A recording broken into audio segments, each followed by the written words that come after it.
এক এক জাতিগোষ্ঠীর জন্য এক এক ধরনের ছিল। আমাদের জন্য সিয়াম ফরজ টানা 1 মাস 30 দিন বা 29 দিন।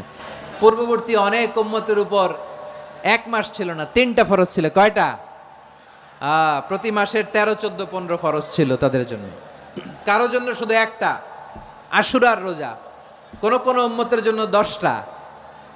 কোন কোন উম্মতের জন্য রোজা ফরজ ছিল মৌনতার রোজা, আরবিতে বলে সৌমুল ইনসাত, মানে সারাদিন খেতে পারবে, পান করতে পারবে, স্ত্রীর সাথে মেলামেশা করতে পারবে, কিন্তু কথা বলতে পারবে না। কথা বললেই তাদের রোজা ভেঙে যেতে। পড়েন সুবহানাল্লাহ। কি অদ্ভুত ব্যাপার!